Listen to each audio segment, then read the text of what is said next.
Hello everyone. So welcome to Yuva Competitive Academy. So ఈరోజు క్లాస్లో మనము sub classification of schedule caste చూద్దాం. అంటే ఎందుకు sub classification of schedule caste మొత్తం అంటే ఫస్ట్ నుంచి చూద్దాం. ఇప్పుడు రీసెంట్గా వెరీ ఇంపార్టెంట్ జడ్జిమెంట్ ఆగస్ట్లో వచ్చింది మనకి సుప్రీంకోర్టు జడ్జిమెంట్ అనమాట. సో ఈ సుప్రీంకోర్టు జడ్జిమెంట్లో మనకి ల్యాండ్ మార్క్ జడ్జిమెంట్ లాగా డిసైడ్ చేసేసాం. సో ఎందుకు దీన్ని ల్యాండ్ మార్క్ జడ్జిమెంట్ లాగా కన్సిడర్ చేశారు, దీనికి ముందున్న జడ్జ్మెంట్స్ ఇంకా ఏమన్నా ఉన్నాయా, ఎందుకు అసలు ఈ కేసు ఎందుకు వచ్చింది మెయిన్ గా ఫోకస్ లేకి అందరూ ఏం మాట్లాడుతున్నారంటే ఆఫ్టర్ సో మెనీ ఇయర్స్, అంటే కొన్ని డెకేడ్స్ తర్వాత, ఒక 2 డెకేడ్స్ తర్వాత దీనికి జడ్జిమెంట్ ఇచ్చారు, మంచి జడ్జిమెంట్ ఇచ్చారు and every one is appreciating it. So ఎందుకు ఇది జరిగింది, సో ఇదంతా చూసుకునే ముందు ఫస్ట్ మనము రిజర్వేషన్స్ అనే కాన్సెప్ట్ గురించి మాట్లాడుకుందాం. సో ఫస్ట్లీ రిజర్వేషన్స్ గురించి మాట్లాడుకుంటే, సో రిజర్వేషన్స్ అనేటివి మనకి ఇండియన్ కాన్స్టిట్యూషన్ లో మనకి ఎప్పటి నుంచో ఉన్నాయి రిజర్వేషన్స్. ఎందుకంటే బ్యాక్వర్డ్ క్లాసెస్ అంటే మన హిస్టరీలో కాస్ట్ డిస్క్రిమినేషన్ జరగడం కానీ, సోషల్ ఇష్యూస్ వల్ల మనము సోషల్లీ బ్యాక్వర్డ్ ఫేస్ చేసిన వాళ్ళకి కొన్ని ఆపర్చునిటీస్ ప్రొవైడ్ చేయడం కోసం మనం రిజర్వేషన్స్ అనేటివి ఇవ్వడం స్టార్ట్ చేసామన్నమాట ఆఫ్టర్ గెటింగ్ ఇండిపెండెన్స్. సో మన కాన్స్టిట్యూషన్ లో ఈ రిజర్వేషన్స్ గురించి ఎలా మాట్లాడతామంటే అఫర్మేటివ్ యాక్షన్ ఫామ్ లో మాట్లాడతాం. అఫర్మేటివ్ యాక్షన్ అంటే ఏం లేదు, so it is a form that కొంతమందికి మనము ఎక్కువ ప్రిఫరెన్స్ ఇస్తున్నాము, కొంతమందికి మనము ఎక్కువ ప్రిఫరెన్స్ అనేది ప్రొవైడ్ చేస్తున్నాం అనమాట. సో ఇండియన్ కాన్స్టిట్యూషన్ అనేది ఎక్స్ప్లిసిట్ గా మనకి affirmative action or positive discrimination అనేది మనకి ఆర్టికల్ 15(4), ఆర్టికల్ 16(4) అండ్ ఆర్టికల్ 46 ఈ 3 ఆర్టికల్స్ లో వెరీ ఇంపార్టెంట్. ఈ త్రీ ఆర్టికల్స్ లో మామూలుగా మన ఇండియన్ కాన్స్టిట్యూషన్ ఏం మాట్లాడుతుంది, ఈక్వాలిటీ బిఫోర్ లా మాట్లాడుతుంది. అంటే రైట్ టు ఈక్వాలిటీ మనకుంది. ఫస్ట్ లో ఒక ఆర్టికల్లో ఏం చెప్తుందంటే ఎవరిని రేస్ బేసిస్ మీద కానీ, కాస్ట్ బేసిస్ మీద కానీ, సెక్స్ బేసిస్ మీద కానీ, క్రీడ్ బేసిస్ మీద కానీ ఎటువంటి విధంగాను మనము డిస్క్రిమినేట్ చేయకూడదని మాట్లాడుతుంది. కాకపోతే ఈ సబ్ క్లాసెస్ ఏవైతే ఉన్నాయో కాన్స్టిట్యూషన్ లో, ఈ సబ్ క్లాసెస్ లో మనకి ఈ పాజిటివ్ డిస్క్రిమినేషన్ ఉంటుంది కొన్ని వాటికి అన్నట్టు మాట్లాడుతుంది అనమాట. సో ఇక్కడ మనము రిజర్వేషన్స్ గురించి మాట్లాడతాము. రిజర్వేషన్స్ లో కూడా మనకి 2 టైప్స్ ఆఫ్ రిజర్వేషన్స్ ఉంటాయి. రిజర్వేషన్స్ లో మనకి 2 టైప్స్ ఆఫ్ రిజర్వేషన్స్ ఉంటాయి. ఒకటి హారిజాంటల్ రిజర్వేషన్, ఇంకొకటి వచ్చి వర్టికల్ రిజర్వేషన్ అన్నమాట. సో ఫస్ట్ వర్టికల్ రిజర్వేషన్ చూద్దాం. నార్మల్ గా మనం రిజర్వేషన్స్ అని ఏవైతే మాట్లాడుకుంటామో అవంతా vertical reservations. Vertical reservation and horizontal reservation అన్నమాట. సో వర్టికల్ రిజర్వేషన్ కి హారిజాంటల్ రిజర్వేషన్ కి తేడా ఏమి అంటే, వర్టికల్ రిజర్వేషన్ అంటే ఎవరైతే ఇప్పుడు నార్మల్ గా కొన్ని సెక్షన్స్, సొసైటీ అనేది కొన్ని సెక్షన్స్ గా డివైడ్ చేసాం. సో ఫర్ ఎగ్జాంపుల్ మనకి అదర్ బ్యాక్వర్డ్ క్లాసెస్ ఉన్నాయి, నెక్స్ట్ షెడ్యూల్ కాస్ట్ ఉన్నారు, షెడ్యూల్ ట్రైబ్స్ ఉన్నారు. సో వీళ్ళందరూ మనము డిఫరెంట్ సెక్షన్స్ గా తీసుకున్నాం అనమాట, అన్రిజర్వ్ క్యాండిడేట్స్. సో వీటందరికీ ఇప్పుడు అన్రిజర్వ్ క్యాండిడేట్స్ కి మనం రిజర్వేషన్స్ ప్రొవైడ్ చేయము. సో కాకపోతే నెక్స్ట్ ఎవరికైతే ఉన్నారో, ఇప్పుడు వర్టికల్ రిజర్వేషన్ అంటే మనకు వర్టికల్ అంటే ఇలా ఉంటది, స్ట్రైట్ లైన్ కాకపోతే వర్టికల్ గా ఉంటది.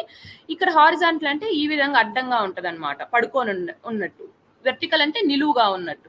సో ఇప్పుడు వర్టికల్ రిజర్వేషన్స్ లో మనకి అదర్ బ్యాక్వర్డ్ క్లాసెస్ కి, షెడ్యూల్ కాస్ట్ కి, షెడ్యూల్ ట్రైబ్స్ కి, వీటన్నిటికి ఏవైతే మనం రిజర్వేషన్స్ ప్రొవైడ్ చేస్తామో, అదర్ బ్యాక్వర్డ్ క్లాసెస్ కి ఎంత ఇస్తున్నాం, మనకి మామూలుగా 27% రిజర్వేషన్ ఇవ్వాలి అన్నట్టు ఒక జడ్జిమెంట్ లో చెప్పారు. సో ఇట్లా మనకి ఇప్పుడు షెడ్యూల్ కాస్ట్ కి ఎంత రిజర్వేషన్ ఇస్తాం, మనము 15% రిజర్వేషన్ ఇస్తాం. షెడ్యూల్ ట్రైబ్స్ కి ఎంత % రిజర్వేషన్ ఉంటుంది, 7% రిజర్వేషన్ ఉంటుంది. సో ఈ విధంగా వర్టికల్ రిజర్వేషన్ అనేది ప్రొవైడ్ చేస్తాం. సో ఇప్పుడు నిలువుగా ఉండేది ఇది. హారిజాంటల్ రిజర్వేషన్ అంటే ఏంటి, ఇప్పుడు for suppose other backward classes లో డిఫరెంట్ పీపుల్ ఉన్నారు, ఫిజికల్ పర్సన్స్ విత్ డిజబిలిటీ వాళ్ళు ఉన్నారు, నెక్స్ట్ విమెన్ ఉన్నారు, నెక్స్ట్ అదర్ జెండర్స్ ఉన్నారు అనుకుందాం. ఓకే, సో ఇప్పుడు ఏం చేస్తుంది అంటే గవర్నమెంట్ ఇంక్లూజివిటీ పెంచడం కోసం అంటే కల్పితం అందరినీ ఎక్కువగా ఇన్వాల్వ్మెంట్ చేసుకోవాలా అనే ఒక ఉద్దేశంతో ఏం చేస్తుందంటే, ఈ ఓబీసీ రిజర్వేషన్స్ లో కూడా ఈ 27% రిజర్వేషన్ ఏదైతే ఉంటుందో దాంతో వీళ్ళకి కొంత భాగాన్ని పక్కకు తీసి పెడుతుంది అనమాట. పీడబ్ల్యూడి వాళ్ళకి కొంత భాగాన్ని, అంటే ఒక 2% రిజర్వేషన్ వాళ్ళకే సెపరేట్ అనమాట. వీళ్ళే దానికి ఎలిజిబుల్, పర్సన్స్ విత్ డిజబిలిటీసే. ఉమెన్ ఉంటే వాళ్ళకి ఒక 10% అనుకుందాం. సో వీళ్ళకి ఇట్లా సపరేట్ గా రిజర్వేషన్ అనేది పక్కకు తీస్తుంది. సో వర్టికల్ రిజర్వేషన్ అనేది అమాంగ్ సెక్షన్స్ అనమాట. సో హారిజాంటల్ రిజర్వేషన్ అనేది అక్కడే ఇంకెవరన్నా కొంచెం బ్యాక్వర్డ్ గా ఉండి ఇంక్లూజివిటీ పెంచాలనుకున్నారనుకోండి ఒక సెక్షన్ ఆఫ్ పీపుల్లో, అప్పుడు మనం హారిజాంటల్ రిజర్వేషన్ గురించి మనం మాట్లాడుకుంటాం. సో ఇది మనకి the case with reservation. So reservations గురించి మనకి కాన్స్టిట్యూషన్ లో మాట్లాడతారు. కాన్స్టిట్యూషన్ లో మాట్లాడేదాన్ని కూడా ఓవర్ పీరియడ్ ఆఫ్ టైం మనకి వెర్టికల్ రిజర్వేషన్, హారిజాంటల్ రిజర్వేషన్ అన్నట్టు ముందుకు పడుగుతుంది. సో ఇక్కడ గుర్తుపెట్టుకుంటే ఆర్టికల్ 15 క్లాజ్ 4, ఆర్టికల్ 16 క్లాజ్ 4 ఈ రెండు ఫండమెంటల్ రైట్స్. ఆర్టికల్ 46 అనేది directive principles of state policies లో వస్తుంది మనకి. ఇవి మెయిన్ మనకి positive discrimination or affirmative action గురించి మాట్లాడుకునే దానికి. ఈ వర్డ్స్ కూడా ఇంపార్టెంట్, ఎందుకంటే ఈ జడ్జిమెంట్ లో ఎక్కువగా ఇప్పుడు 2024 జడ్జిమెంట్ లో మనకి అఫర్మేటివ్ యాక్షన్ అనే వర్డ్ అనేది ఎక్కువగా మాట్లాడుకున్నారు జడ్జిమెంట్ లో. So next going back to, so ఇప్పుడు రిజర్వేషన్స్ ఓకే మాట్లాడుకున్నారు, రిజర్వేషన్స్ ప్రొవైడ్ చేయాలి అంటే మనకి ఆర్టికల్స్ ఏం మాట్లాడుకున్నాయి, రిజర్వేషన్స్ అన్ని చూస్తాం. సో ఫస్ట్ ఏం చేశారంటే 1951 లో ఒక జడ్జిమెంట్ జరిగింది. ఈ జడ్జిమెంట్ లో ఏం చేశారు అంటే, ఈ జడ్జిమెంట్ ఒక outcome first constitutional amendment act అనమాట. First constitutional amendment act. ఇక్కడ మనకి రిజర్వేషన్స్ ని ఏం చేశారంటే లీగలైజ్ చేసేసారు. లీగలైజ్ చేయడంలో ఫస్ట్ స్టెప్ మనకి ఇక్కడే జరిగింది. 1951 లో ఫస్ట్ కాన్స్టిట్యూషనల్ అమెండ్మెంట్ యాక్ట్ లో జరిగిందనమాట. సో కాన్స్టిట్యూషన్ లో ఉన్న దాన్ని కాస్ట్ బేస్డ్ రిజర్వేషన్స్ ని లీగలైజ్ చేసింది. సో ఇక్కడ మనము కేసు ఏంటి అంటే state of Madras versus Dorairajan అని గుర్తుపెట్టుకోండి. సో ఈ కాన్సెప్ట్ మళ్ళీ డిస్కస్ చేద్దాం.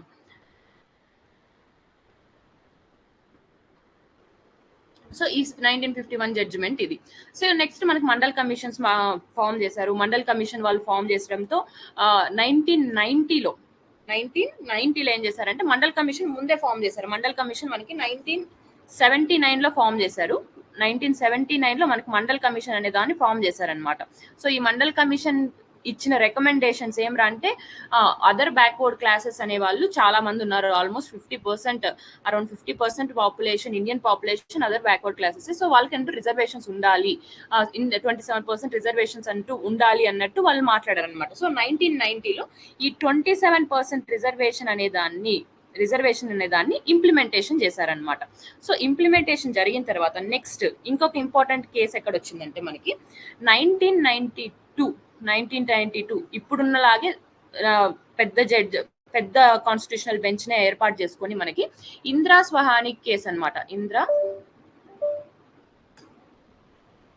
స్వహాని కేస్ ఆర్ జడ్జిమెంట్. ఇది వెరీ వెరీ ఇంపార్టెంట్ జడ్జిమెంట్ అనమాట. ఇందులో మనకి 2 కాన్సెప్ట్స్ వెరీ ఇంపార్టెంట్. ఆ 2 కాన్సెప్ట్ ఏమరా అంటే ఫస్ట్ క్రీమీ లేయర్ అనే కాన్సెప్ట్ ఒకటి ఇంపార్టెంట్.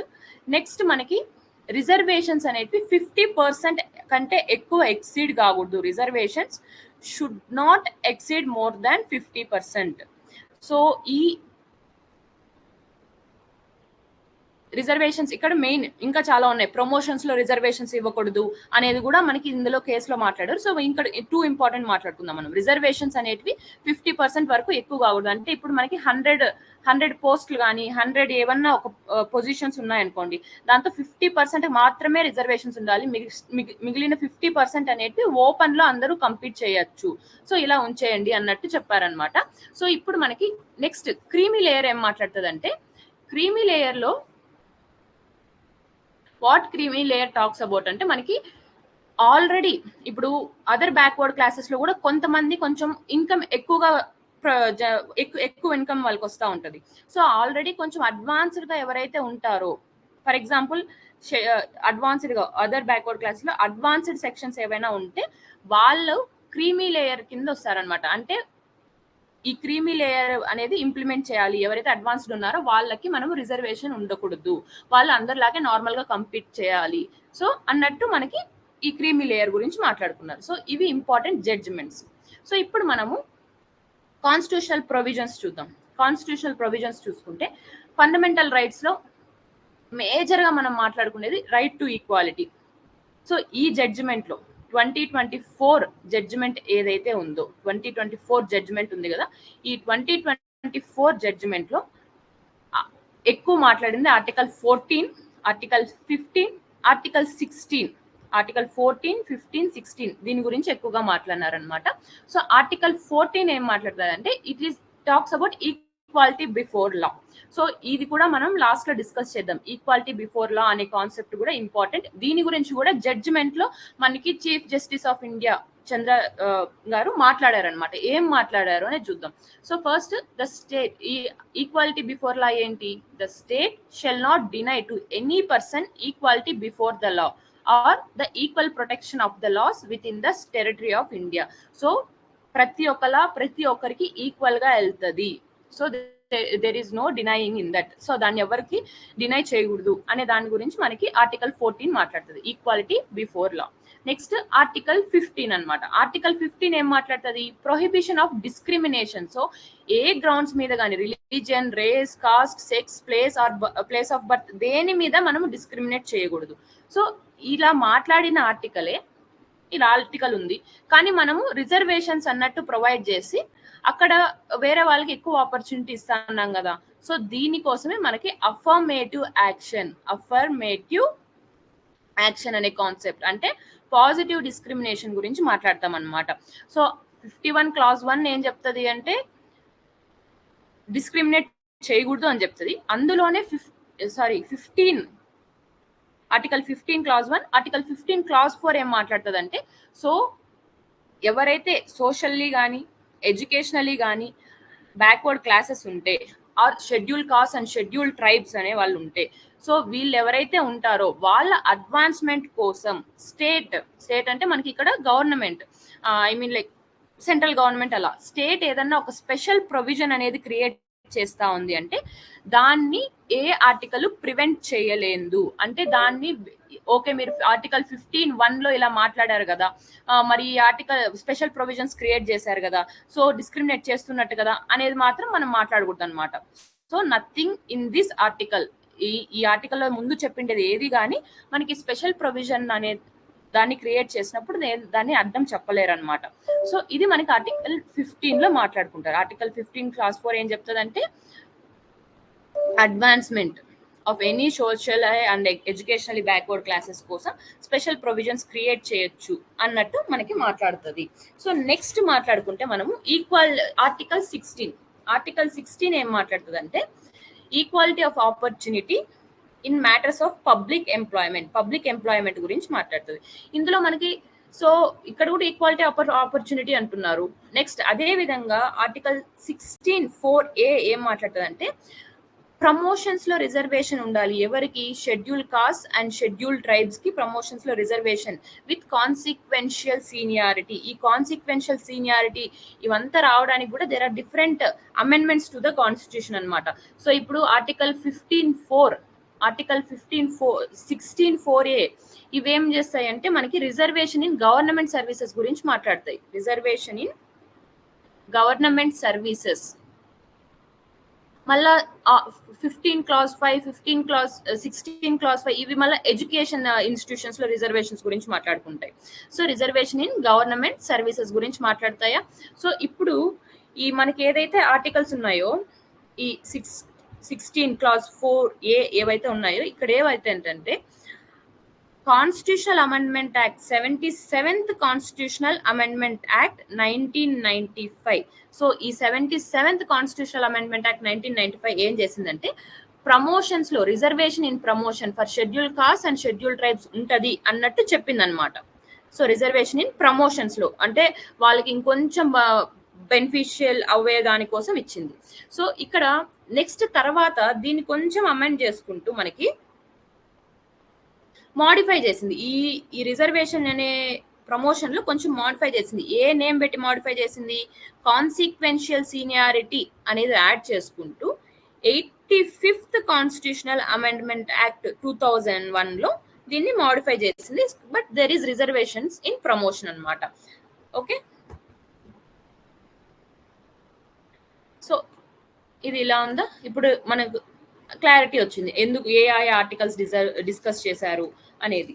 సో ఇప్పుడు మనము జడ్జిమెంట్ లో ఇంకొక ఆర్టికల్, ఇంతకు ముందు జడ్జిమెంట్స్ అన్నిటికీ ఏ ఆర్టికల్ అడ్డు చెప్పింది అనే దాన్ని చూద్దాం. సో ఆర్టికల్ 341 షెడ్యూల్ కాస్ట్ గురించి మాట్లాడేది. ఆర్టికల్ 341 లో 2 క్లాజెస్, మెయిన్ క్లాజెస్ ఉన్నాయి. Clause 1, clause 2. క్లాజ్ 1 ఏం చెప్తుందంటే షెడ్యూల్ కాస్ట్ లిస్ట్ ప్రిపేర్ చేయాలి అంటే, షెడ్యూల్ కాస్ట్ లిస్ట్ ప్రిపేర్ చేయాలి అంటే ఎవరు ప్రిపేర్ చేస్తారంటే ప్రెసిడెంట్ మాత్రమే అది ఉంది. President may with respect to any state or union territory where it is a state after consultation with the governor thereof by public notification specify the castes, races or tribes or parts of or groups within castes, races or tribes which shall for the purposes of this constitution be deemed to be scheduled caste in relation to that state or union territory. So schedule caste list ని prepare చేసేది it lies with president అనమాట. So president notify చేస్తారు schedule caste list లో ఎవరు ఉంటారు ఎవరు ఉండరు అనే దాని గురించి. సో సేమ్ ఆ లిస్ట్ అంతా చెప్పడం ప్రెసిడెంట్ చెప్తారు. అదే ఆర్టికల్ 341 క్లాజ్ 2 ఏం చెప్తుందంటే president may by law include in or exclude from the list of schedule caste specified in a notification issued under clause 1 any caste, race or tribe or part of or group within any caste, race or tribe but save as aforesaid a notification issued under the said clause shall not be varied by any subsequent notification. So ikkada manaki simple ga maatladukunte article 341 clause 1 ఏం మాట్లాడుతుందంటే president may with respect to any state or union territory ఒక list prepare చేస్తుంది, schedule caste list అనేది ఇస్తుంది. So ఆ schedule caste list లో నుంచి ఏదన్నా ఒక నేమ్ ఎక్స్క్లూడ్ చేయాలా, ఒక నేమ్ ఇంక్లూడ్ చేయాలా, నెక్స్ట్ తర్వాత ఒక నోటిఫికేషన్స్ ద్వారా ఇంక్లూడ్ చేయాలి అంటే అది పార్లమెంట్ కి మాత్రమే ఉంది, ఆ పవర్ పార్లమెంట్ కి మాత్రమే ఉంది. సో ఇక్కడ ఇది ఆర్టికల్ మాట్లాడుతుంది. ఈ ఆర్టికల్లో స్టేట్స్ కి ఎటువంటి పవర్ లేదు, ఈ లిస్ట్ అన్ని టింకర్ చేయడానికి there is no power to the states, ఏ విధంగానూ మోడిఫై చేసే పవర్ లేదన్నట్టు ఈ ఆర్టికల్ 341 ని ఇంటర్ప్రిట్ చేశారనమాట. సో నెక్స్ట్ మనకి ఆర్టికల్ 366 క్లాస్ 24 లో ఏం మాట్లాడతారంటే షెడ్యూల్ కాస్ట్ గురించి డిఫైన్ చేస్తారు.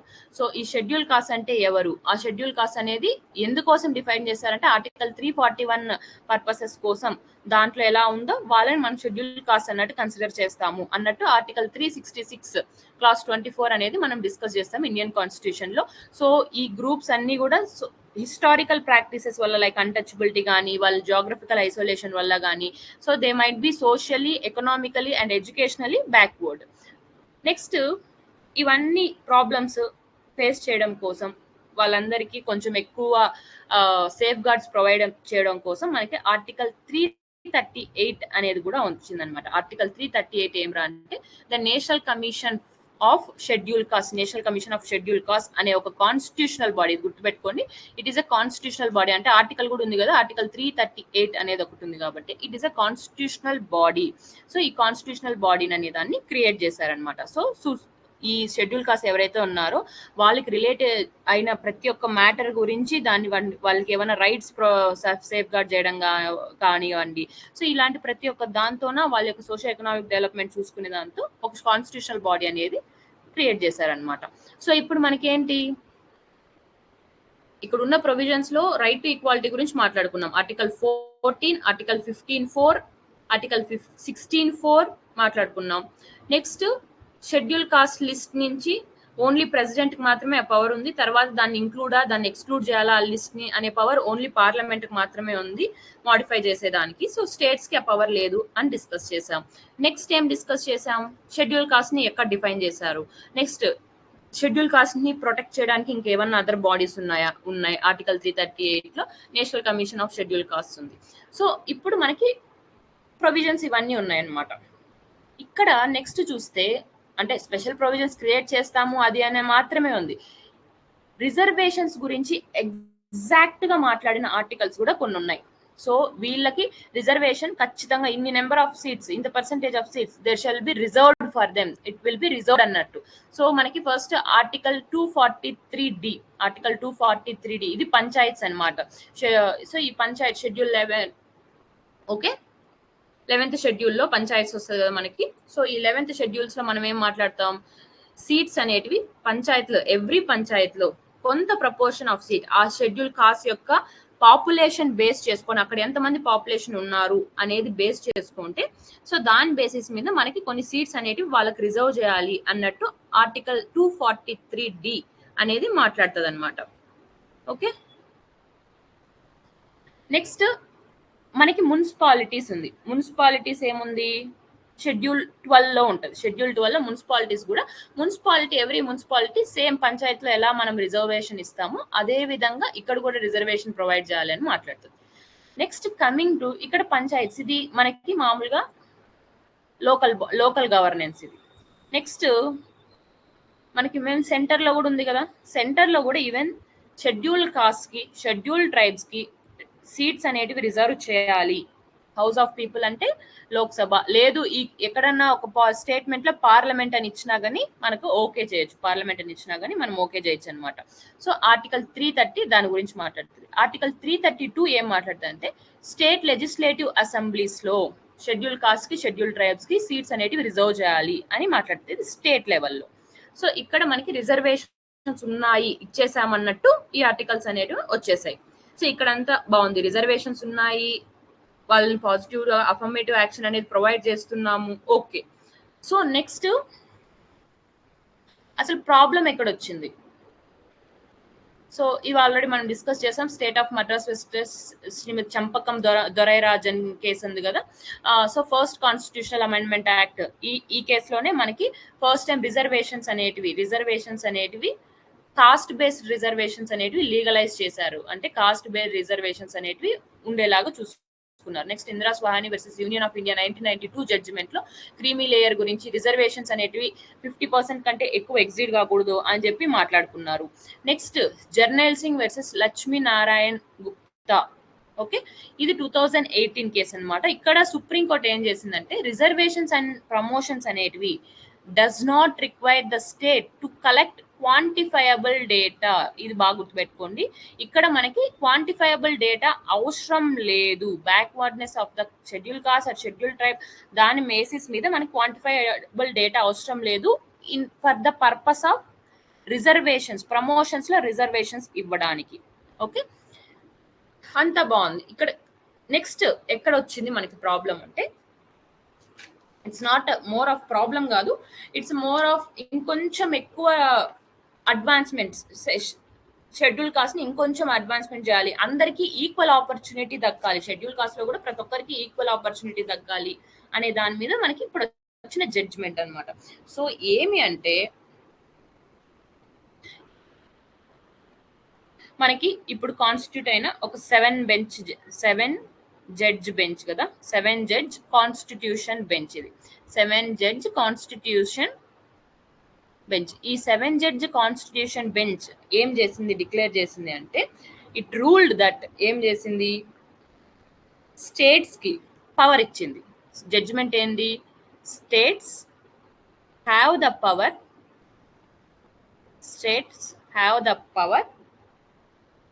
టు subdivide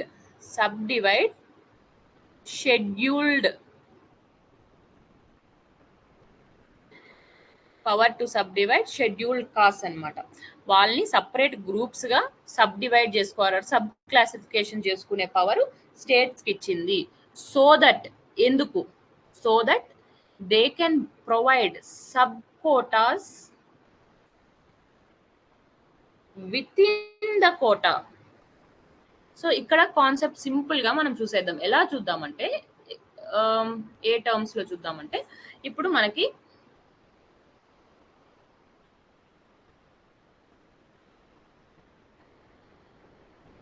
కాస్ట్, కొంచెం సోషియాలజీలోకి వెళ్దాం, అంటే సోషల్ ఇష్యూస్ లోకి వెళ్దాం. కాస్ట్ ఉంది మనకి, ప్రతి కాస్ట్ కి డిఫరెంట్ వర్ణా సిస్టమ్ లో కాస్ట్లు ఉన్నాయి, మళ్ళా ప్రతి కాస్ట్ లోన డిఫరెంట్ సబ్ కాస్ట్లు అనేవి ఉంటాయి.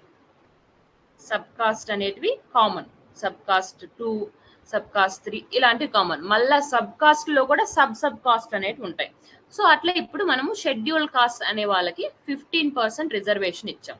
సో ఇక్కడ జడ్జిమెంట్ ఏం చేస్తుంది, sub quotas within the quota, ఇక్కడ కోటా 15% కోటా ఇక్కడ మనకి. సో నెక్స్ట్ ఇప్పుడు జడ్జిమెంట్ రావడంతో షెడ్యూల్ కాస్ట్ లో డిఫరెంట్ వాళ్ళు ఉంటారు కదా, సో వాళ్ళలో కొంచెం మంది బ్యాక్వర్డ్ ఉంటారు, కొంచెం అడ్వాన్స్డ్ సెక్షన్స్ ఉంటారు.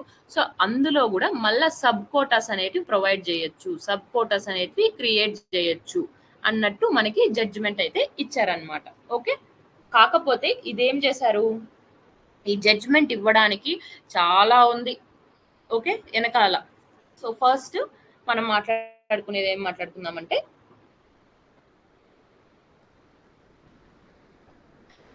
జడ్జిమెంట్ డీటెయిల్ గా తెలుసుకునే ముందు దీని యొక్క బ్యాక్గ్రౌండ్ తెలుసుకుందాం. ఫస్ట్ 1975లో టైం లైన్ లాగా ఒక టైం లైన్ అనుకోండి. ఇది 1975లో పంజాబ్ గవర్నమెంట్ ఒక సర్క్యులర్ పాస్ చేసింది. ఏం చేసింది, it passed a circular notification or circular ఒకటి అనేది పాస్ చేసింది అనమాట. ఈ సర్క్యులర్ లో ఇదేం చెప్పిందంటే, ఈ సర్క్యులర్ లో పంజాబ్ గవర్నమెంట్ నోటిఫికేషన్ ఏమరా అంటే 25% రిజర్వేషన్, 25% షెడ్యూల్ కాస్ట్. అప్పట్లో వాళ్ళకి షెడ్యూల్ కాస్ట్ కి 25% రిజర్వేషన్ ఉండిందనమాట. సో షెడ్యూల్ కాస్ట్ ఆ టైంలో షెడ్యూల్ కాస్ట్ కి 25% రిజర్వేషన్ ఉండింది. సో దాన్ని వీళ్ళు 2 కేటగిరీస్ గా చేస్తామని చెప్పారు. 2 కేటగిరీస్ గా చేస్తాము. ఒక 50%, ఈ 25% లో 50% రిజర్వేషన్ ఏదైతే ఉందో, so will see it here. First ఏంటి, 25% షెడ్యూల్ కాస్ట్ రిజర్వేషన్ ఏదైతే ఉందో దాన్ని 2 భాగాలుగా విభజిస్తాం. ఒక సర్క్యులర్ పాస్ చేసింది. ఆ రెండు కేటగిరీస్ ఏమి అంటే 50% ఫస్ట్ ప్రిఫరెన్స్ కింద ఎక్స్క్లూజివ్ గా గుర్తుపెట్టుకోండి, ఎక్స్క్లూజివ్ గా బాల్మీకి అనే వాళ్ళకి అండ్ మజ్హబీ సిక్స్ అనే వాళ్ళకి ఈ 2 షెడ్యూల్ కాస్ట్లకు మాత్రమే ఎక్స్క్లూజివ్ గా ఇస్తామని ఈ స్టేట్మెంట్ లో చెప్పారు. Next 50% all other schedule caste communities కి నెక్స్ట్ రిమైనింగ్ అన్ని ఇచ్చేస్తాం అన్నట్టు మాట్లాడారు అనమాట. ఫస్ట్ ప్రిఫరెన్స్, ఒకవేళ వీళ్ళు కానీ రిక్వైర్డ్ నెంబర్స్ లో లేకపోతే నెక్స్ట్ వీళ్ళకి ఇస్తారు అంతే. సో ఇది జడ్జిమెంట్ 2 కేటగిరీస్ గా ఇస్తుంది. నెక్స్ట్ తర్వాత ఏం జరిగిందంటే, మన Andhra Pradesh government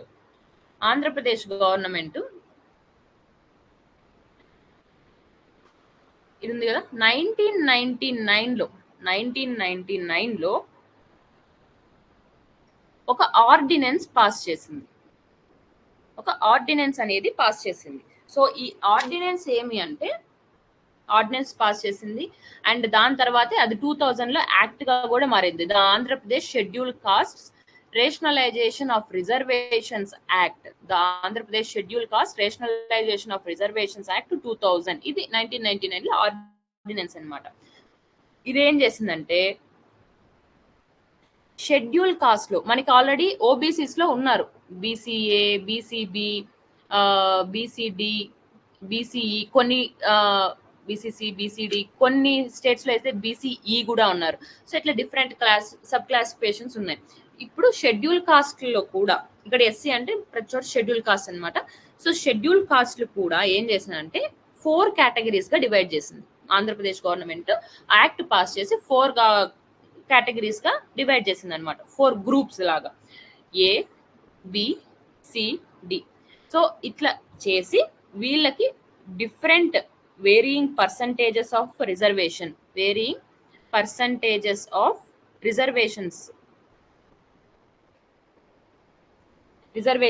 for each group. So వాళ్ళ బ్యాక్వర్డ్నెస్ బేస్ చేసుకొని ఇంత పర్సంటేజ్ వాళ్ళకున్న 15% రిజర్వేషన్ లోనే మళ్ళా వాళ్ళు డివైడ్ చేసుకుంటారనమాట. ఒకరికి 50% అని, ఒకటి 30%, ఒకటి 20%, ఇలా ఈ విధంగా varying percentage of reservation for each group అనేది చేసింది. ఓకే, ఇది జరుగుతుండగా ఆంధ్రప్రదేశ్ గవర్నమెంట్ ఇలా చేసింది. తర్వాత ఆంధ్రప్రదేశ్ హైకోర్టు ఏం చెప్పిందంటే, ఆంధ్రప్రదేశ్ హైకోర్టు ఏం చెప్పిందంటే ఓకే చేసింది అనమాట. ఓకే పర్వాలేదు రిజర్వేషన్స్, సో దానికి ఏమి అపోజ్ చేయలేదు. కాకపోతే నవంబర్ 2004లో సుప్రీం కోర్టులో దీన్నే ఛాలెంజ్ చేశారు. ఎందుకంటే ఇలా ఏదైతే మీరు చేస్తున్నారో, గ్రూప్స్ గా డివైడ్ చేస్తున్నారో, అది రైట్ టు ఈక్వాలిటీని వైలేట్ చేస్తుంది. వయలేట్ చేస్తుంది. అంటే రైట్ టు ఈక్వాలిటీ ఏంది? ఆర్టికల్ 14 ఏంటి? ఫండమెంటల్ రైట్స్ అనేటివి వైలేట్ చేయకూడదు మనం. సో వైలేట్ చేస్తున్నాయి అంటే ఖచ్చితంగా అది సుప్రీం కోర్టులోకి వెళ్తుంది అనమాట. సో వైలేట్ చేస్తున్నాయి. అండ్ ఇక్కడ 2 ఆర్టికల్స్ మీరు డిస్టర్బ్ చేశారు. ఆర్టికల్ 341 అంటే షెడ్యూల్ కాస్ట్ లో ఏది జరిగినా ప్రెసిడెంటే చేయాలి, అండ్ పార్లమెంట్ కి మాత్రమే ఎక్స్క్లూడ్ చేయాలన్నా ఇంక్లూడ్ చేయాలన్నా పవర్ ఉంది ఆ లిస్టుల్లో అన్నట్టు మాట్లాడింది అనమాట.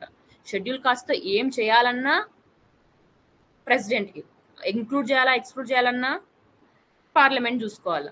సో మీరు ఈ రెండింటిని వైలేట్ చేశారు. ఆంధ్రప్రదేశ్ గవర్నమెంట్ పాస్ చేసిన యాక్ట్ రెండింటిని వైలేట్ చేస్తానని చెప్పి నవంబర్ 2004 లో సుప్రీం కోర్ట్ ఒక వెర్డిక్ట్ పాస్ చేసింది. ఈ వెర్డిక్ట్ పాస్ చేసిన కేసు మనము very important. Supreme court verdict ఏంటి? ఈవి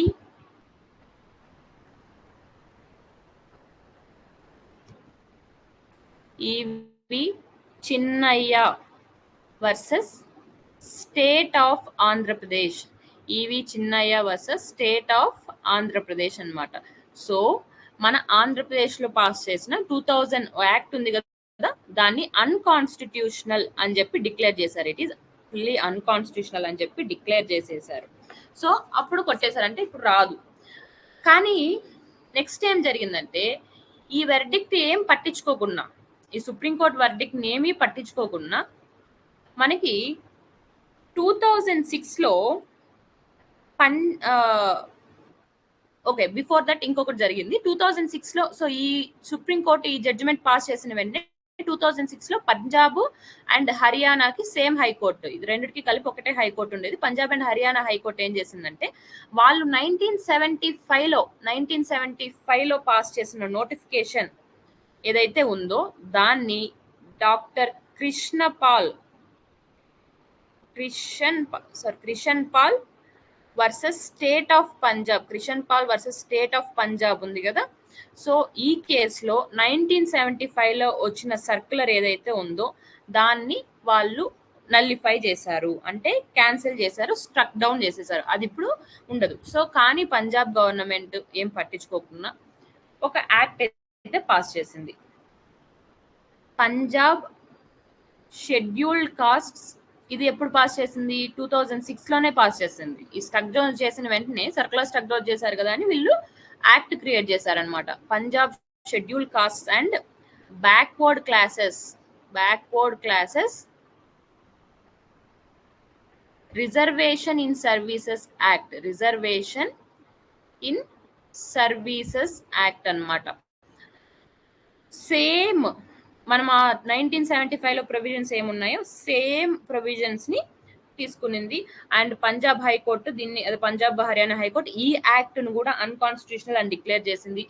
అన్కాన్స్టిట్యూషనల్ అని హైకోర్టు డిక్లేర్ చేసిన తర్వాత వీళ్ళు ఏం చేశారంటే 2014 లో చూస్తే 2014 లో ఇది సుప్రీం కోర్టుకి వెళ్ళింది. హైకోర్టు రిజెక్ట్ చేసిన తర్వాత సుప్రీం కోర్టు మూవ్ అయ్యారు. వాళ్ళు ఇట్లా ఉండదు, ఎందుకంటే కొంతమంది ఆ బెనిఫిట్స్ అన్ని పొంది ముందుకు వెళ్తున్నారు, ఇంకొంతమంది అట్లనే బ్యాక్వర్డ్ ఉన్నారు అని చెప్పి దీన్ని ముందుకు తీసుకెళ్లి సుప్రీం కోర్టులో వేశారు. ఆ సుప్రీం కోర్టులో ఉన్న కేసు ఏమంటే Devinder Singh versus state of Punjab అన్నమాట.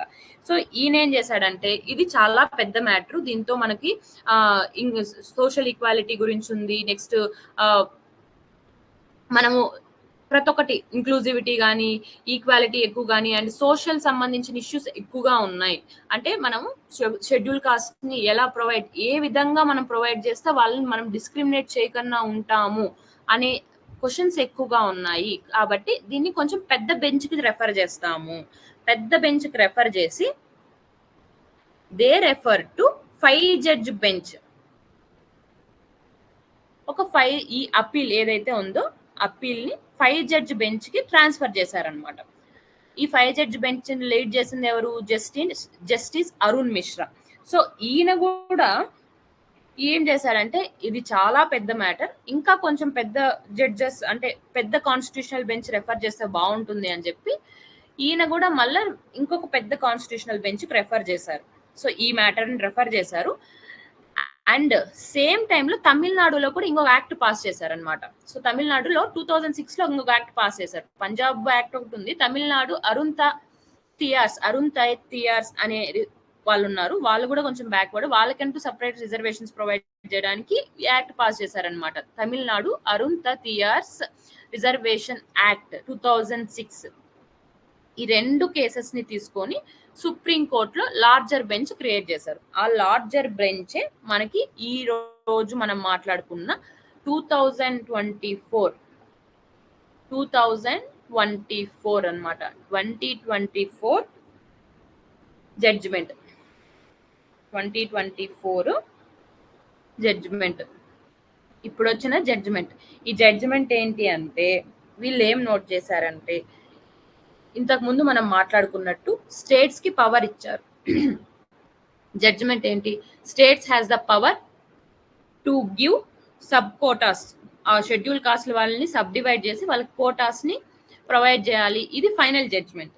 ఇది ఎలా రికగ్నైజ్ చేశారు వీళ్ళు అంటే, వాళ్ళు ఏం మాట్లాడారంటే, there are unequals within the list of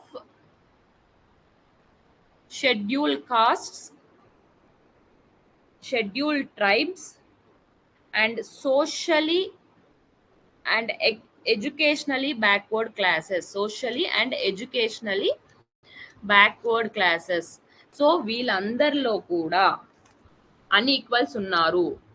they are not a homogeneous group కాదు, అందరూ సేమ్. హోమోజీనియస్ అంటే సేమ్, అందరూ ఒకేలాగా ఉన్న గ్రూప్ కాదు వీళ్ళు అన్నట్టు చెప్పారనమాట.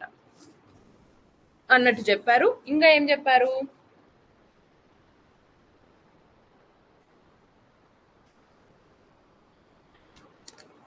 హోమోజీనియస్ గ్రూప్ కాదు, ఆర్ హోమోజీనియస్ క్లాస్ కాదు. సో వాళ్ళకు ఒక కామన్ కాన్స్టిట్యూషనల్ ఐడెంటిటీ ఇచ్చాం అంతే తప్పించి, ఎలా ఇచ్చాము ఆ కాన్స్టిట్యూషనల్ ఐడెంటిటీ కూడా హోమోజీనియస్ కూడా గ్రూప్ కాదు. They gave a constitutional identity.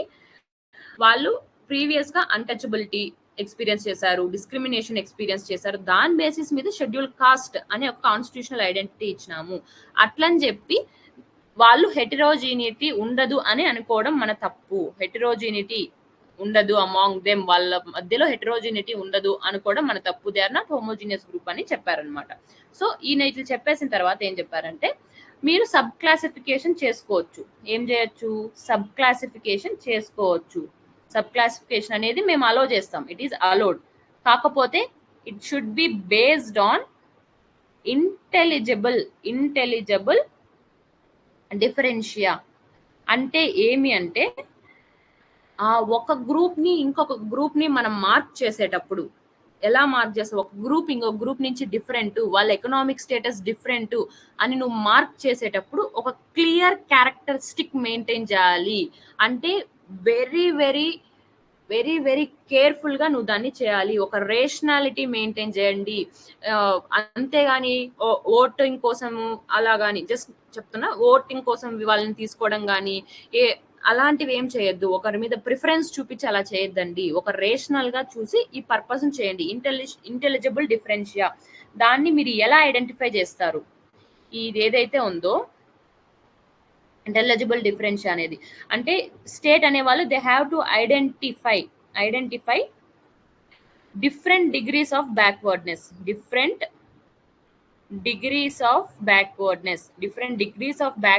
ని ఐడెంటిఫై చేయాలి. ఈ డిఫరెంట్ డిగ్రీస్ ఆఫ్ బ్యాక్వర్డ్నెస్ ని ఐడెంటిఫై చేసిన తర్వాత బేస్డ్ ఆన్ దీని బేసిస్ మీద ఈ ఎంపిరికబుల్ డేటా బేస్ చేసుకొని ఎలా చేస్తారు identify different degrees of backwardness అనేది. ఇట్ షుడ్ బి క్వాంటిఫైయబుల్, అంటే మనం నెంబర్స్ రూపంలో దాన్ని ప్రజెంట్ చేసేలాగా ఉండాలి. And demonstrable instead of political expediency లేకుండా క్వాంటిఫైబుల్ అండ్ డెమాన్స్ట్రబుల్ మేనర్ లో దాని బేస్ మీదే మీరు క్లాసిఫై చేయాలి. వాళ్ళని డిగ్రీ ఆఫ్ బ్యాక్వర్డ్నెస్ అలాగే ఐడెంటిఫై చేయాలి అన్నట్టు వీళ్ళు మాట్లాడారనమాట. సో క్వాంటిఫైయబుల్ డేటా ఉంటది. సో ఇప్పుడు ఇది ఏదైతే జడ్జిమెంట్ అంతా వచ్చిందో, ఓకే, సో ఇది కూడా నెక్స్ట్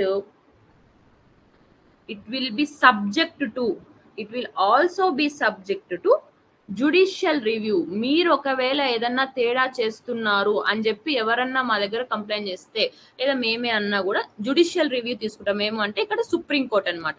సో జుడిషియరీకి పవర్ ఉంది దీన్ని మీరు చేసిన దాన్ని మళ్ళీ రివ్యూ చేయడానికి.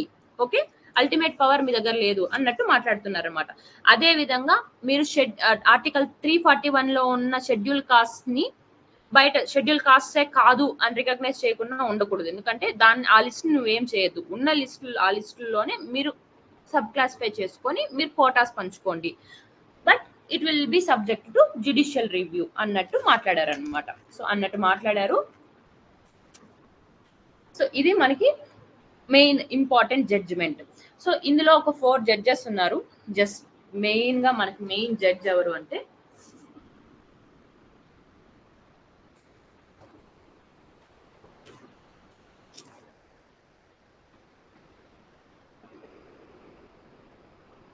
So here will discuss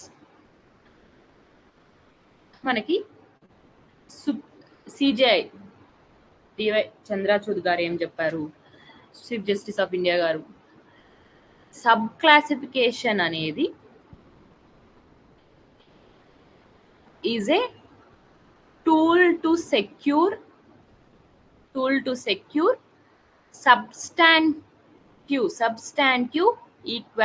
substantive equality.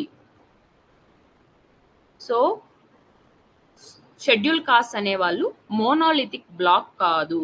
So monolithic black కాదు కాబట్టి వాళ్ళ రిజర్వేషన్ ని మనం అండర్మైన్ చేయకూడదు. ఎందుకంటే వాళ్ళ హెటరోజీనియస్ గ్రూప్. అండ్ ఆ సబ్ క్లాసిఫికేషన్ వల్ల ఎందుకు చేస్తున్నామంటే ఈ సబ్స్టాంటివ్ ఈక్వాలిటీ అనేది అచీవ్ చేయడానికి చేస్తున్నాం.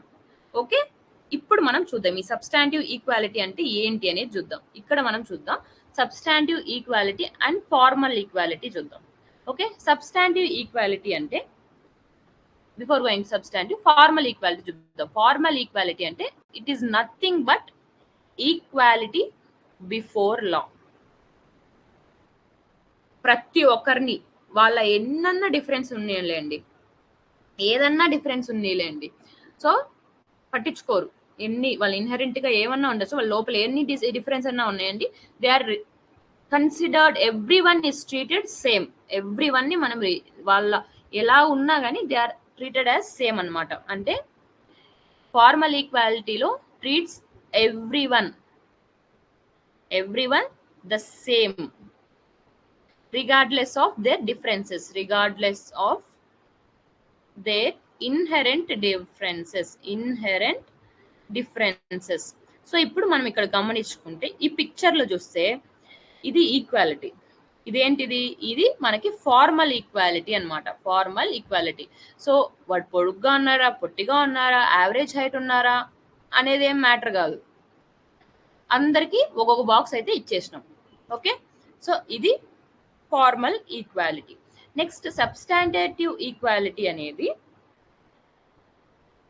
ఈ డిఫరెన్సెస్ మనం మాట్లాడుకున్నాం చూడండి, ఆ డిఫరెన్సెస్ ని అడ్రస్ చేయాలి. ఎలా అడ్రస్ చేయాలంటే ఎన్ష్యూర్ యాక్చువల్ ఫెయిర్నెస్ మెయింటైన్ చేస్తుంది. యాక్చువల్ ఫెయిర్నెస్ అనేది మెయింటైన్ చేస్తుంది అంటే ఇట్ రికగ్నైజెస్ పీపుల్లో డిఫరెన్సెస్ ఉన్నాయి. కొన్ని ప్రతి ఒక్కరు సేమ్ పాయింట్ ఆఫ్ ఒక పాయింట్ నుంచే స్టార్ట్ కారు, డిఫరెంట్ పాయింట్స్ నుంచి స్టార్ట్ అవుతారు అనేది ఈ సబ్స్టాంటివ్ ఈక్వాలిటీ మాట్లాడుతుంది అనమాట. సో ఇప్పుడు ఇక్కడ మనం గమనిస్తే జస్ట్ ఇది ఈక్విటీ, దీన్నే మనము ఈక్విటీ అంటాం. సో అందరికి ఈక్వల్ గా డిస్ట్రిబ్యూట్ అయ్యేలాగా, అంటే ఎలా ఈక్వల్ గా వాళ్ళ డిఫరెన్సెస్ ని బేస్ చేసుకొని మనం చూపిస్తాం. ఇది మనకి substantive equality. So formal equality it focus on equal treatment. Substantive equality equal outcomes మీద ఫోకస్ చేస్తుంది. ఇది రూల్స్ బేస్డ్, ఇది కాన్సెప్చువల్ బేస్ మీద. Uniform application of laws, addressing disparities and impartiality ఉండకూడదని చూస్తుంది ఫార్మల్ ఈక్వాలిటీ. కాకపోతే ఇక్కడ అఫర్మేటివ్ యాక్షన్ రీడిస్ట్రిబ్యూషన్ ఉండేలాగా సబ్స్టాంటివ్ ఈక్వాలిటీ ఉంటుంది. సో ఇది మనకి సిజేఐ గారు మాట్లాడిండేది, డివై చంద్రచూడ్ గారు మాట్లాడిండేది ఇదన్నమాట. నెక్స్ట్ ఇంకొక మెయిన్ జడ్జి ఉన్నారు, జస్టిస్ గావై. ఈయన ఏం మాట్లాడారంటే right to equality of opportunity. So right to equality of opportunity ఏదైతే ఉందో ఆర్టికల్ 16 కింద మనం మాట్లాడుకుంటాం కదా, right to equality of opportunity, right to equality of opportunity in public employment. So opportunity under article 16 అన్నమాట. article 16 ఇది వేరియస్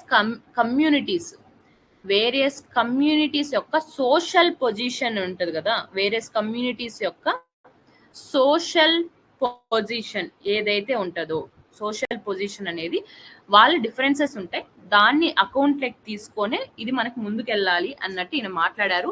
దాంతో పాటు ఈయనతో పాటు ఇంకా వేరే వాళ్ళు కూడా, నాథ్ అని ఇంకొక జస్టిస్, మిత్తల్ అనే ఒకరు, శర్మ అనే ఒకరు, వీళ్ళందరూ they all advocated for the exclusion of the creamy layer. ఎవరైతే exclusion of the creamy layer,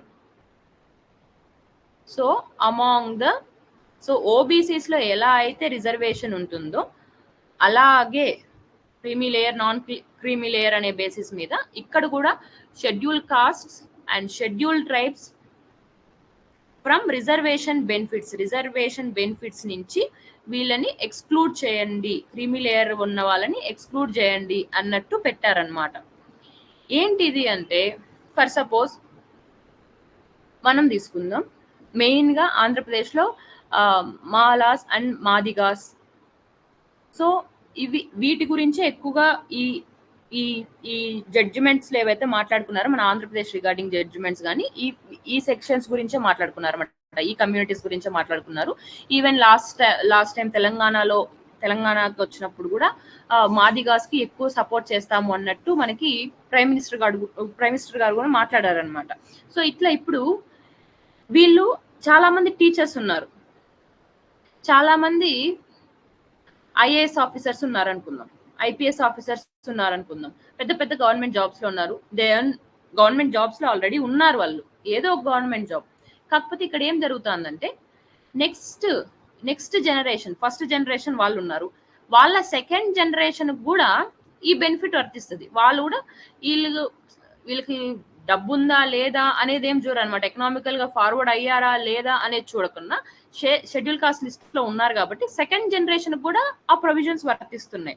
ఆ ప్రొవిజన్స్ వర్తించడం వల్ల వీళ్ళు కూడా ఏదో ఒక teacher, IAS officer, IPS officer, ఎందుకంటే వీళ్ళకి అడ్వాన్స్మెంట్ ఉంది, they mood some what, so they can afford education also. So next అట్లా థర్డ్ జనరేషన్ కూడా కంటిన్యూ అవుతుంది. సో ఇది క్రీమీ లేయర్ అనమాట, వీళ్ళందరూ క్రీమీ లేయర్ లెక్క వస్తారు. ఇప్పుడు మాదిగాస్ అనే వాళ్ళు ఉన్నారు, ఫస్ట్ జనరేషన్ లో ఏమీ లేరు, దేర్ మళ్ళీ అగ్రికల్చరల్ లేబరర్స్ గానే ఉన్నారు అనుకుందాం. సో వాళ్ళకి ఎడ్యుకేషన్ తీసుకోవడం కొంచెం కష్టమే. ఇప్పుడు ఆపర్చునిటీ మిస్ అవుతుంది కదా, వీళ్ళకి ఎక్కువ ఆపర్చునిటీ వచ్చేసింది, సెకండ్ జనరేషన్ వాళ్ళకి ఎక్కువ ఆపర్చునిటీ వచ్చేసింది. సో ఇది పక్కన పెట్టుకుంటే కూడా మాదాస్లోనే కొంతమంది ఉంటారు, సెక్షన్ గ్రూప్ ఆఫ్ పీపుల్ ఉన్నారు అనుకుందాం, కొంతమంది అసలు ఏమీ లేకున్నా లేబరర్స్ లాగే వర్క్ చేస్తా అన్నారు అనుకుందాం, అనుకోండి. కొంతమంది టీచర్స్ అయ్యారు ఫస్ట్ జనరేషన్, ఈ ఫస్ట్ జనరేషన్ లో ఏమీ అవ్వలేదు, సెకండ్ జనరేషన్ కి ఆపర్చునిటీ వచ్చింది, వాళ్ళు కూడా కొంచెం ముందుకెళ్లారు, ఇక్కడ ఉంది, ఇక్కడ ఆపర్చునిటీ ప్రొవైడ్ చేయలేకపోతున్నారు, కానీ వాళ్ళు కూడా సేమ్ కాస్ట్ లో ఉన్నారు. సో ఇదే విధంగా ఎవరైతే ఆపర్చునిటీ ఫస్ట్ టైం పొందారో, కొంచెం అడ్వాన్స్ అయ్యారో, వాళ్ళని క్రీమీ లేయర్ గా తీసుకొని వాళ్ళని ఈ రిజర్వేషన్ బెనిఫిట్స్ నుంచి ఎక్స్క్లూడ్ చేయండి అన్నట్టు మాట్లాడారనమాట. సో ప్రెసెంట్లీ ఓబీసీస్ కి మాత్రమే ఉంది క్రీమీ లేయర్, ఎస్సీస్ ఎస్టీస్ వాళ్ళకి లేదు, షెడ్యూల్ కాస్ట్ షెడ్యూల్ ట్రైబ్స్ వాళ్ళకి లేదన్నమాట. సో ఇది మనకి నార్మల్ గా ఉన్న one of the main add stick, అంటే అడ్డంకి లాగా అనమాట ఇది మనకి. ఓకే, సో నెక్స్ట్ ఇంకొకటి ఏం చేస్తుందంటే, ఇంకొక ఇంప్లికేషన్స్, పొలిటికల్ ఇంప్లికేషన్స్ ఏమన్నా ఉన్నాయా? It will benefit schedule caste, definitely it will benefit schedule caste. Implications ఏమున్నాయి, పొటెన్షియల్ ఇంప్లికేషన్స్ ఏమున్నాయి అంటే మనకి ఏమేమి రావచ్చు అవుట్కమ్స్, కొన్ని ఇంపార్టెంట్ మేజర్ అవుట్కమ్స్ ఏమేమి ఉండొచ్చు అనేది అనుకుంటే, ఫస్ట్లీ స్టేట్స్ కి పవర్ ఇస్తా ఉంది, సపరేట్ రిజర్వేషన్స్ ని మనకి వాళ్ళ కోరుకున్న విధంగా స్టేట్స్ గవర్నమెంట్ తెలుసు కదా ఎవరెవరు ఎలా ఉన్నారు అనేది, సపరేట్ రిజర్వేషన్ కి స్టేట్ కి అయితే పవర్ వచ్చింది అనమాట, state got some out relief and impetus లాగా వచ్చింది. నెక్స్ట్ కాస్ట్ మనము కాస్ట్ సెన్సస్ యొక్క డిమాండ్ దీనితో ఇంకొంచెం బలపడిపోయింది, ఎక్కువ బలం వచ్చింది అనమాట. కాస్ట్ సెన్సస్ ఖచ్చితంగా జరపాలి అనే ఒక స్ట్రెంత్ అయితే వచ్చేసింది, స్ట్రెంత్ అయితే ఇవ్వడం జరిగిపోయింది అనమాట. సో ఎందుకు డిమాండ్ పెరుగుతుంది అంటే సుప్రీంకోర్టు ఏం చెప్పింది, క్వాంటిఫైయబుల్ డేటా, బ్యాక్వర్డ్నెస్ ని, డిగ్రీ ఆఫ్ బ్యాక్వర్డ్నెస్ ని మీరు క్వాంటిఫైయబుల్ అండ్ డెమాన్స్ట్రబుల్ డేటాని బేస్ చేసుకొని తీసుకోండి అన్నారు. సో ఇది అచీవ్ చేయాలి వాళ్ళు అంటే ఎవరెవరు సర్వీసెస్ లో ఉన్నారు, ఎవరెవరు సర్వీసెస్ లో లేరు, ఏ ఏ ఫ్యామిలీస్ బెనిఫిట్ అయ్యాయి, ఏ ఫ్యామిలీస్ బెనిఫిట్ కాలేదు అనే దాన్ని క్వాంటిఫైబుల్ అండ్ డెమాన్స్ట్రబుల్ చేయాలి అంటే కాస్ట్ సెన్సస్ ఖచ్చితంగా అవసరము. సో డిఫరెంట్ గ్రూప్స్ ని ఆ రిజర్వేషన్ దాంతో డిఫరెంట్ గ్రూప్స్ కి డిఫరెంట్ షేర్ ఇవ్వడానికి ఇది కొంచెం మనకు నెసెసరీ. సో దీని డిమాండ్ కూడా పెరిగిపోయింది అనమాట. నెక్స్ట్ నెగిటివ్ ఇంప్లికేషన్ ఏమిరా అంటే షెడ్యూల్ కాస్ట్ కమ్యూనిటీస్ ని పొలిటికల్ గెయిన్స్ కోసం, పొలిటికల్ గెయిన్స్ కోసం అట్రాక్ట్ చేస్తారు, అట్రాక్ట్ ఆర్ దే కెన్ అంటే అట్రాక్ట్ చేసుకుంటారు అనమాట. So this might be the consequential implications. So this is all about the recent judgement. ఇప్పుడు మనము ఆల్రెడీ యువా టెస్ట్ సిరీస్ లో, యువా కాంపిటేటివ్ అకాడమీలో మనం వన్ ఆఫ్ ద గ్రూప్స్ కి పెట్టుకున్న టెస్ట్ సిరీస్ అనమాట. చాలా months back జరిగిన టెస్ట్ సిరీస్ లో one of the question we asked is that in which of the following cases supreme court ruled that allowing states to unilaterally make a class within a class of members of the scheduled caste, అంటే quotas, sub quotas, quotas లో sub quotas అన్నమాట. quotas within the quota for schedule caste ఏది మాట్లాడింది అంటే మనము ABCD అనే 3 లిస్టులు ఇచ్చారు. 2000 లో ఒక యాక్ట్ పాస్ చేసాము. సో ఇవన్నీ గురించి దీన్ని మనకి 2004 లో supreme court EV Chinnaiah versus state of Andhra Pradesh లో వెర్డిక్ట్ ని క్యాన్సిల్ చేసింది అనమాట. సో సుప్రీం కోర్ట్ ఏ కేసు అనేది అది మొత్తం it would amount to tinkering with the presidential list లో మనం మీరు తేడా వస్తుంది.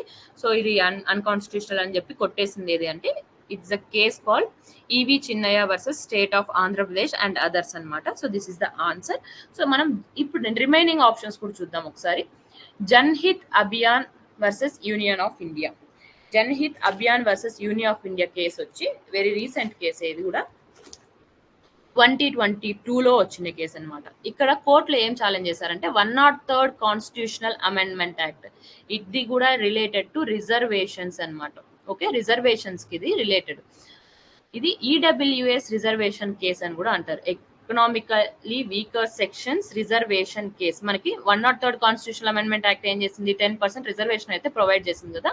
సో దీన్ని కోర్టులో అందరూ ఛాలెంజ్ చేయడంతో సుప్రీంకోర్టు ఏం చెప్పిందంటే